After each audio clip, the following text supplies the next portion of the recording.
Velkommen. Jeg heter Blaze. Today I want to talk about a video request that I got about Vargs. I had done a video on Old Norse and some of the revival movements and how to become essentially a Norse pagan. One of the comments on that video was to know more about the Varg, or if you prefer warg or vargur. The Vargs essentially are giant wolves associated with destruction and typically evil. Most of the ones from the sagas and eddas have pretty negative stories about them, not a lot of positive association with them. And of course, just like this Lord of the Rings photo, there has been modern depictions of them as well. So let's go ahead and get into it. I will share some of these links below the video if you want to check them out. Of course, Wikipedia, everybody's favorite website. So the Varg are basically, like I said, in Old Norse, they're associated with destruction. And why is that?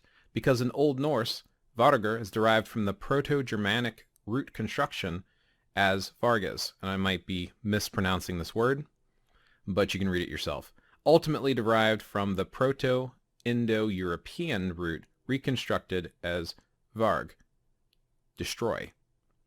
So that's probably the association there with it. Now we have the sagas and eddas, but we also have these runestones that depict these giant wolves. We're talking horse size and bigger, in many cases much larger than that. You can of course click the link there for vargur, and you can see different ways that it might have been spelled in different languages. You also see here that you see wolf, evildoer, destroyer. Again, those associations that you will see often. But yeah, these seem to be the descendants of the word and modern versions of the word. I'm going to say Varg for the most of the rest of this video.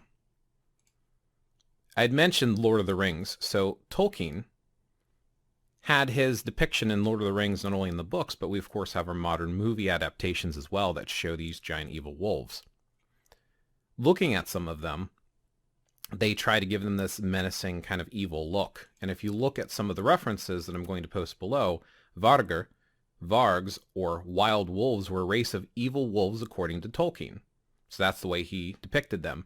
And Tolkien took a lot of the old sagas and eddas from the Scandinavian and Germanic regions and essentially formed Middle-earth and his story based around that. So if you like one version of Lord of the Rings, whether it be the books or the movie adaptations, the cartoon adaptations, even the video game adaptations, and you've never looked into Old Norse, Germanic, Scandinavian traditions, you might want to check it out because there's a lot of similarities and you'll see a lot of the sagas and eddas say stuff that is similar.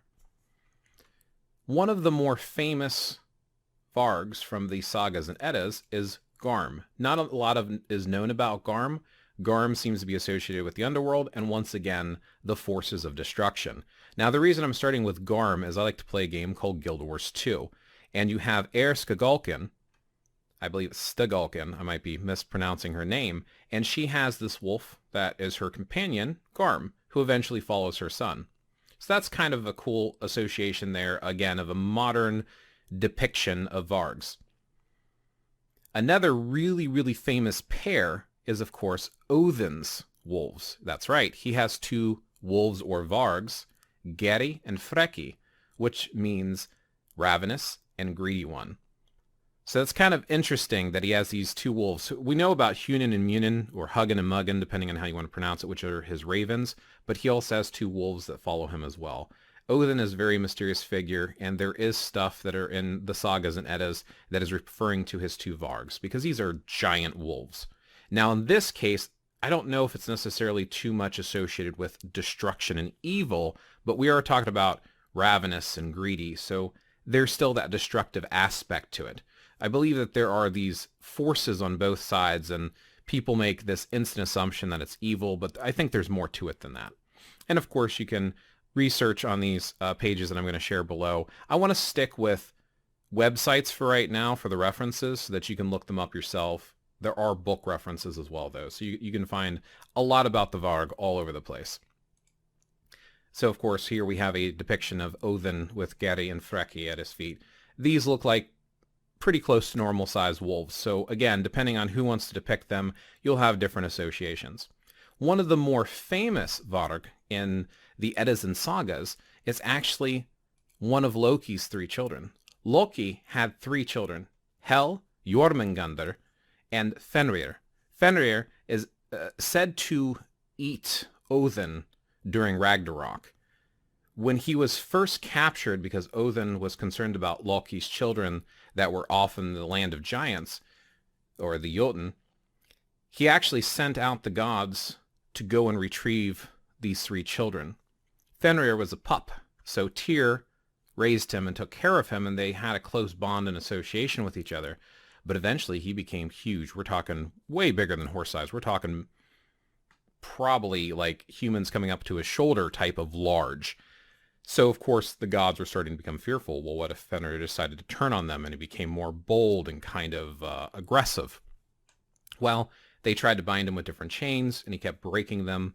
This is a whole story that you can actually read about, which is kind of cool. There's different translations to check out. But in a nutshell, they go through these different chains. He's able to break them all until Odin orders a specialized ribbon that's supposed to contain him. Fenrir doesn't trust, like, okay, why I broke these chains and they're going to put a ribbon on me? But he's willing to do it if someone puts their hand in his mouth. So Tyr puts his right hand, his sword hand, into Fenrir's mouth. Now, if he can't free himself, the gods are supposed to release him. They did not. So he ends up biting off Tyr's hand, which is why he only has one hand. So it's kind of interesting to hear about this story of this giant Varg. And he's friends with the gods to a degree, but there's this mistrust between them, and he ends up getting bound and getting his hand. He bites off the hand of the god that he apparently was the closest to. Now, this picture, this imagery, as you can see, he's very, very large. So again, we're talking about really large wolves. And that's where we get Varg. Vargs are wolf-like, but they're kind of their own species, is the way I understand it. Again, this is just from my research and my reading, websites, books, etc. But, you know, form your own opinions for sure. Now, a lot of folks weren't aware of this, but Fenrir actually has 2 children as well. The 2 children that Fenrir has is Skoll and Hati. Skoll and Hati. And the 2 of these, so we have one who mocks, right?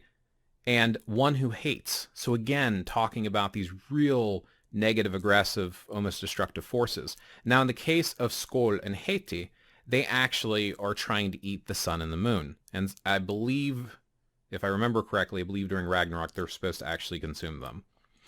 So it's interesting depictions of these different Vargs in the sagas and eddas. There's not a lot that we know about. Like I said, some of the main ones are the ones that I just listed. I'm not sure if there's other ones. I don't remember. But Garm, Geri, Freki, Fenrir, and of course Skoll and Hati seem to be the ones that are more well known than the others, if others even exist. They might be the only ones. Who knows? So yeah, that's just a little bit about the Varg. Hopefully that answers all the questions that you're curious about. Maybe it'll inspire you to research a little bit further and learn more about them. And hopefully you found this video enjoyable. If you have other questions or things you want to talk about, or even hear opinions on, feel free to put a comment below and I'll do my best to get back to you. But yeah, thanks for watching. This here is kind of a neat picture. So I would assume that this is Fenrir, and as you can see here, you can see Sleipnir, and that's obviously Odin with Gungnir in his hand. So it looks like this might be a depiction of what's going to come in Ragnarok, you know, end of the world, twilight of the gods. So yeah, it's just interesting artwork that I thought I would share along with all the other stuff. So yeah, thank you for watching. Like I said, feel free to thumb up, like, and subscribe, and as always, more videos coming your way.